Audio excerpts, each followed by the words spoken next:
Good morning. Buncombe County government offices will be closed on Monday, November 11th, in honor of Veterans Day. This includes the courthouse, sheriff's office, health and human services, and more. Visit buncombecounty.org for a full list of closures. Our water and food distribution sites and our community care centers will remain open on Monday, so you will have access to water, showers, and laundry. Our community care sites are open daily from 7 a.m. to 7 p.m. with showers, laundry, and more. All community care stations have ADA accessible showers and bathrooms. Laundry drop-off and pickup is available at the Swannanoa Ingalls. The location of the community care sites are At Home Store Parking Lot, that's the At Home store on Merriman Road, Big Lots, Innsbrook Mall, Buncombe County Sports Park, Bethel United Methodist Church, Fairview Ingalls, Swannanoa Ingalls, Owen Pool, and Morgan Hill Baptist Church. Water and meals ready to eat are available at distribution sites daily. They're located at Skylanes Bowling Alley, Black Mountain Ingalls, Swannanoa Ingalls, Linwood Crump Shiloh Community Center, Pack Square Park, Buncombe County Sports Park, and Fairview Ingalls. There will be no community briefing on Monday, Veterans Day, as we pause to thank veterans, like my husband and Lillian's late father, as well as our National Guard partners that you see working at the community care site. So if you do go there on Monday, please take a moment to thank those National Guards. Our Buncombe County Veteran Services Office provides a wide array of assistance to veterans and their dependents. This assistance includes disability compensation, non-service connected pension, survivor benefits, and more. The Buncombe County Veteran Services Office is one of the best offices in the state of North Carolina, with a team of dedicated veteran services officers, including Sherry Manning and Clint Cook, who served in the Air Force, Ivan Sarabia in the Army, and Heath Smith in the Marine Corps. So to find more information and resources, go to buncombecounty.org/veterans. An update on trash collection.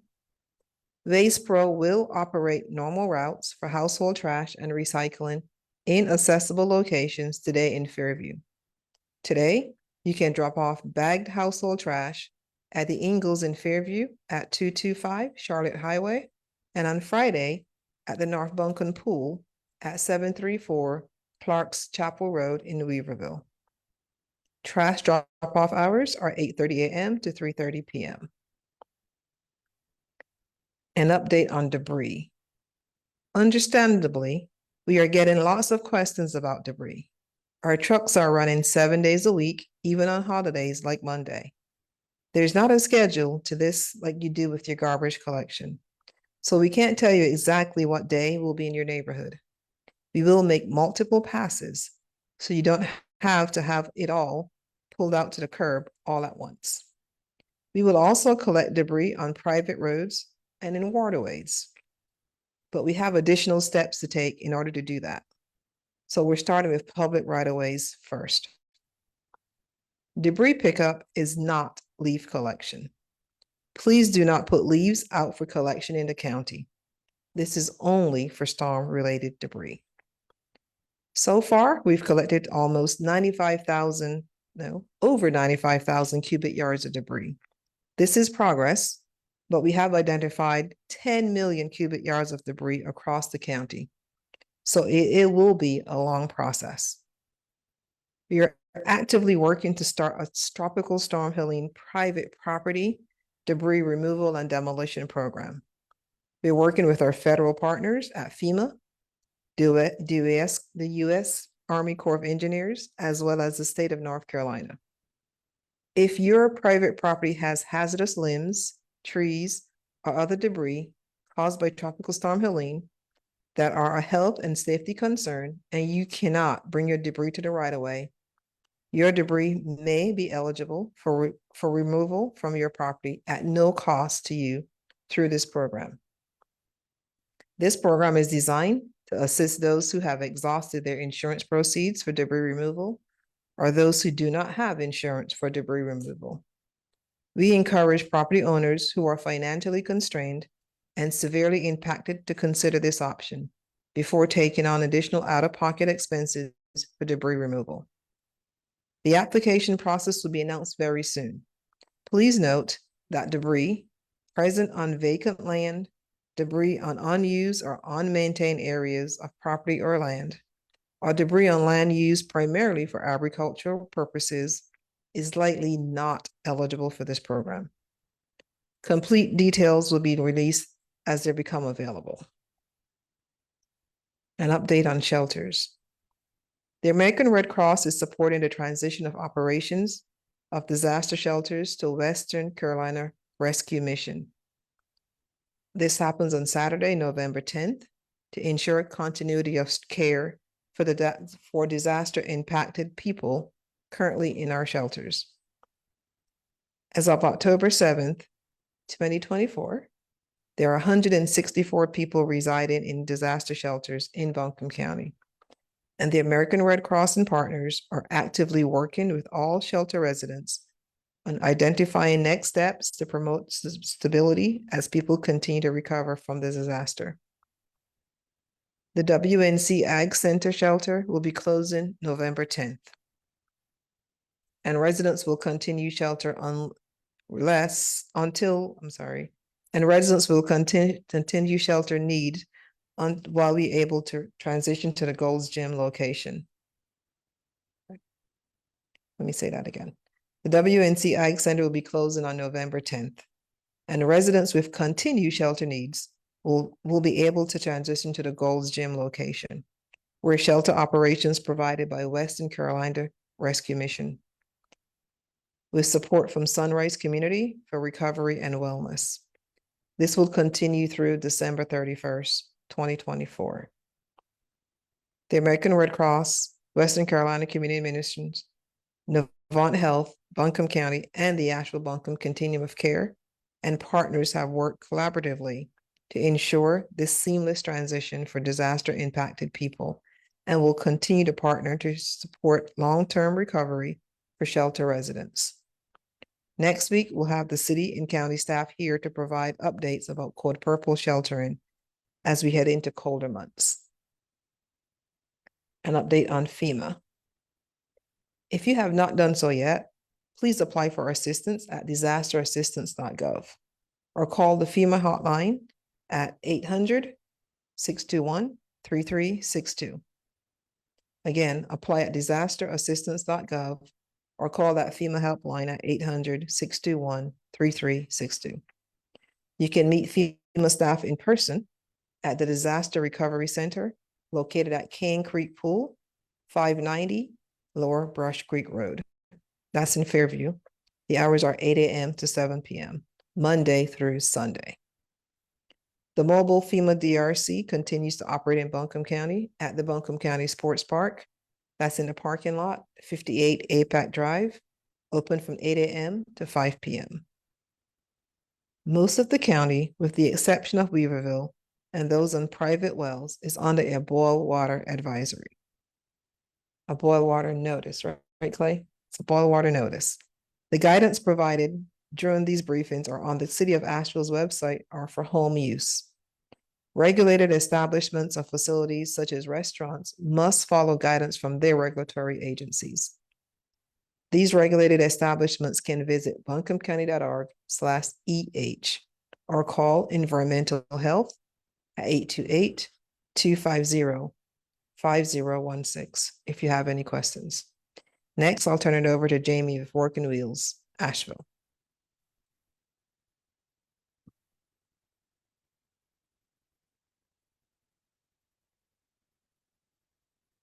Thank you. Hello, I'm Jamie Beasley, the Executive Director of Working Wheels. In times like these, we realize how much we need each other. Hearts are broken by the sad stories, but our spirits are lifted by the stories of neighbors taking care of one another. I'm grateful for the opportunity to be with you today to share some information about Working Wheels. We are a local nonprofit organization that provides affordable, reliable transportation to local families in need. We do this because a dependable car opens the doors to education, employment, access to healthcare, and an improved quality of life. We offer two programs, a vehicle purchase program and a vehicle repair program. For the purchase program, we repair and refurbish donated cars and sell them for affordable prices to working families in the community. For the repair program, we offer vehicle repairs for 10% of the cost to people who cannot afford to repair a vehicle they already own. I'm here today to talk about two initiatives that we have undertaken to help people in the region recover from Hurricane Helene and get back on their feet. For the first initiative, we are providing free repairs for vehicles being used by local organizations for relief and recovery efforts. Keeping these vehicles on the road ensures vital support continues to reach those in need and helps move the recovery process forward. For the second initiative, in addition to seeking donated cars from the community, we are raising funds to identify and purchase dependable used cars to replace vehicles that community members lost in the flood. Much of our own inventory of donated vehicles was ruined in Hurricane Helene, crippling our ability to match donated vehicles with community members at the time when they are needed most. With the funds that we collect, we will purchase 10 to 12-year-old, mostly Hondas, Toyotas, and Subarus with about 120 to 160,000 miles. We think this is the sweet spot in terms of cost and quality. We will assess each vehicle, perform pre-sale repairs if necessary, process the sale with the DMV, and stand by the program participants with a warranty after the sale. So far, thanks to donors from near and far, support from Impact Health and the WNC Bridge Foundation, as well as a generous donation from the Community Foundation of Western North Carolina, we have raised enough money to purchase 30 vehicles to match with families in need, and enough to offer free vehicle repairs for 30 vehicles being used by local organizations for disaster relief efforts.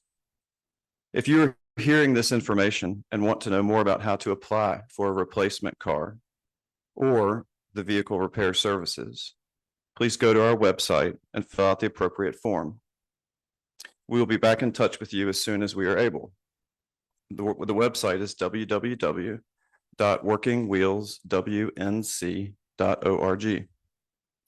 Please understand that the demand for these repairs and replacement vehicles will far exceed the funds that we have available, so not everybody will be helped.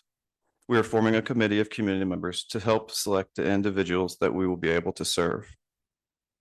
If you are hearing this information and want to help us do more, please spread the word.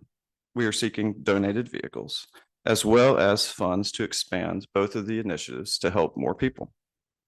More information can be found at www.workingwheelswnc.org.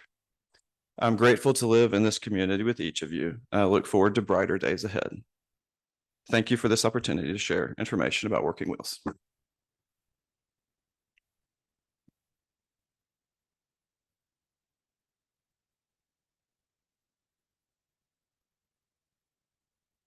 Thank you. And next we'll be joined by Andy Barnett with the Asheville Area Habitat for Humanity.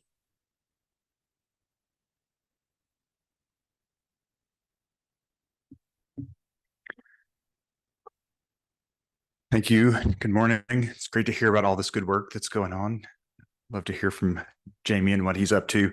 Thank you for having me. I'm Andy Barnett. I'm the director with Asheville Area Habitat for Humanity.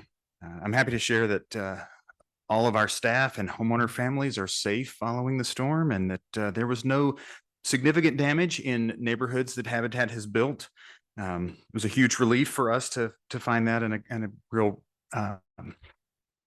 vote of confidence in the work that we do. I want to thank my incredible team and the generous supporters who have helped make our initial recovery steps successful. Asheville Area Habitat for Humanity is working hard to rebuild our operations, even while we are out supporting the community. Like many local businesses, we were hit hard by Helene. Our administrative office and Restore near Biltmore Village remain closed while we recover. But our Weaverville Restore is open to shoppers and donors. So if you need your Restore fix, come on up and visit us in Weaverville. with the Asheville Restore closed, I was worried about our staff and continuity of employment. We were able to forge a really amazing partnership with our friends at Manna Food Bank. They needed to scale up their workforce to meet the need for the work that they do in our community. And so we were able to forge a partnership where a number of our Habitat staff members are supporting them as a skilled and mission-aligned temporary workforce. Our new home construction operations are very much back in full swing. We are working with staff and volunteers in a neighborhood in Arden, Monday through Saturday. If you're interested in coming out and grabbing a hammer and beginning to help with rebuilding in our community, you can sign up to volunteer at ashevillehabitat.org. Since the storm, we sold homes to 3 families and welcomed them to that Arden neighborhood. We're very excited about the ability to do that. And we are accepting applications for our new homeownership program. So if you or someone that you know is interested in considering homeownership and interested in purchasing an affordable home, they can find more about that also at ashevillehabitat.org. The bulk of the work that we're doing right now is in home repair. We've added a new disaster repair program. This is focused on serving families that low-income homeowners that may not be able to meet all of their repair needs with insurance or other assistance programs. Habitat is coordinating disaster repairs being made by several local agencies, creating one point of intake for folks who are interested in repairs. So if you or someone you love it needs home repair assistance, you can find out more about that through Habitat's website, ashevillehabitat.org, or by calling 828-251-5702. Again, information about disaster-related repairs for low-income homeowners, call 828-251-5702. Well, we've made great progress as an organization and as a community over the last month. We know this is a long road. Across the country, Habitat has shown its strength as a long-term partner in rebuilding communities after disaster. Together with all of your help, Asheville Area Habitat for Humanity will be that partner as we rebuild Western North Carolina. Thank you.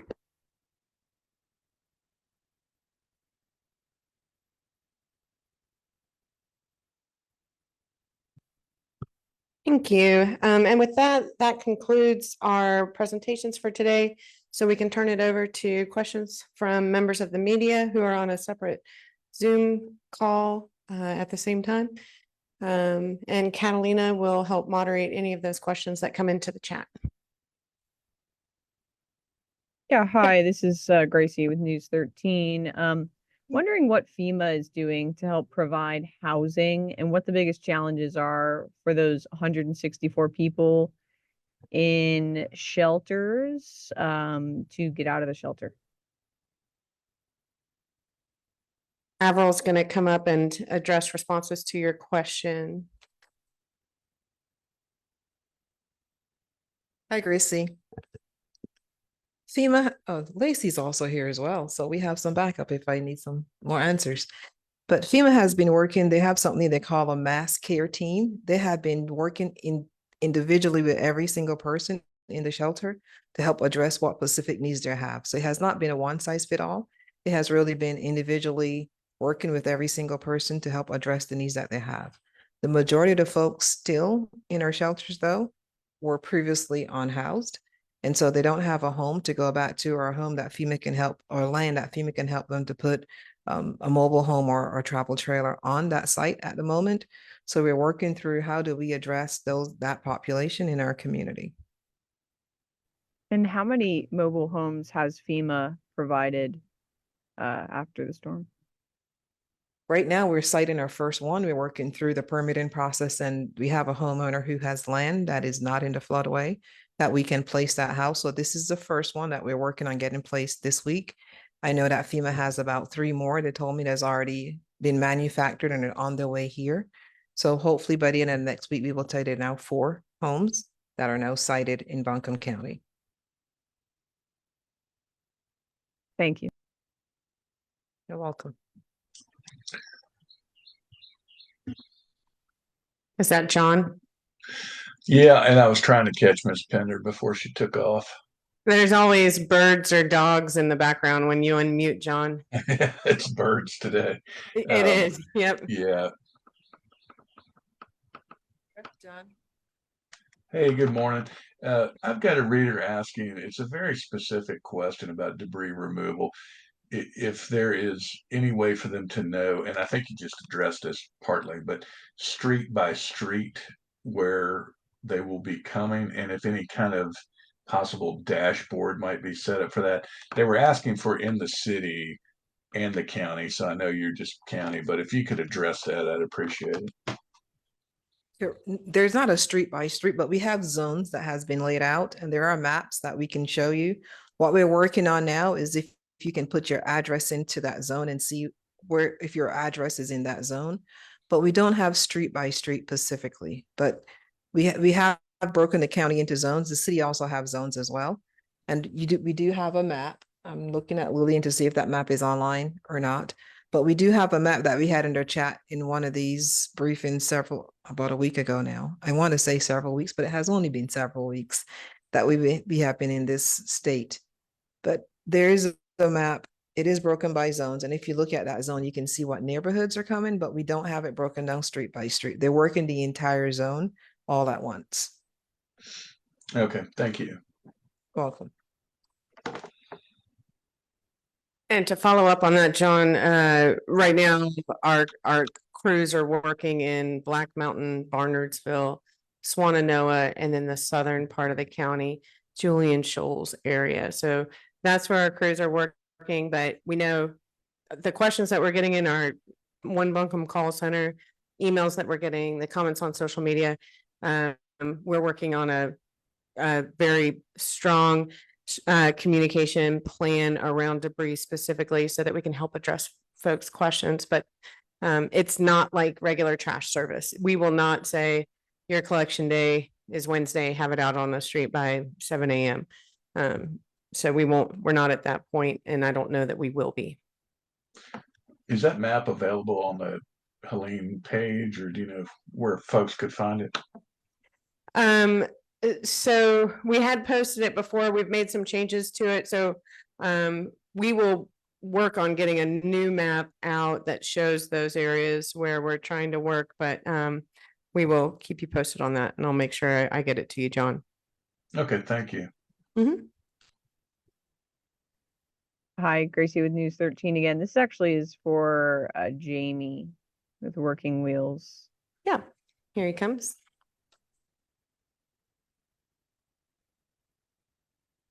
Hi there. Can you just clarify the vehicles that are you purchasing those, did you say, to repair? And then like, what is the vetting process for that? For the vehicles that you're purchasing? Yes, for the vehicles. So normally we depend on donated vehicles and we assess them fully, make repairs, and then put the good ones, the ones that are able to be made reliable for up to 2 years, into our program. Without that inventory of donated vehicles, we are seeking to purchase those on the market. We know exactly what we're looking for because we assess 300 vehicles a year to figure out which ones are the best ones to invest in. Sourcing those vehicles is another question.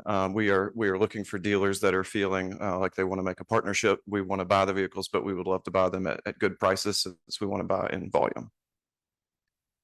And then I will say, every vehicle that we purchase, we will check it out on the front end.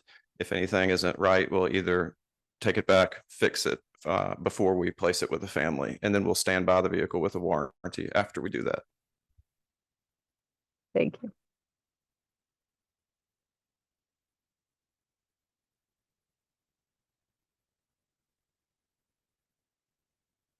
Any questions in the chat, Catalina? I think we have a competition at this 11 a.m. spot, and maybe folks are tuned into that. Before I close, I don't think we've ever had a briefing where Blue Ridge Public Radio hasn't had a question. We're making history, Lillian. Amazing. Laura, I'm gonna put it in my diary today. All right, well, with that, I'll just thank you for joining us here today. We're gonna be back again tomorrow with our water update from Clay. We also will have update from community partner with Team Rubicon and their volunteer opportunities and the work that they are doing, supplementing the debris process. And we also are going to have financial support information about hazard mitigation funding. Hazard mitigation funding is available for projects to help make communities more resilient and less susceptible to damages from future disasters. And so there will be a hazard mitigation grant program, which is available through annual competitive grants and only after federally declared disaster events. So we will have information on that tomorrow. Remember that our One Buncombe call center is available between 9 a.m. and 5 p.m. Monday through Friday at 828-250-6100. And please be sure to sign up for our text messages so that we can let you know when things like grants are available. You can do that at buncombecounty.org/code red or by texting BC alert to 99411. Doesn't matter if you use caps or no caps, but that's BC alert to 99411. We will have a Board of Commissioners meeting this afternoon at 5 p.m. There will be no briefing, but the regular 5 p.m. meeting where we will provide an update on hurricane response and recovery efforts. And FEMA also will be there too. So we'll see some folks at 5 and we'll see the rest of y'all tomorrow at 11. Thank you.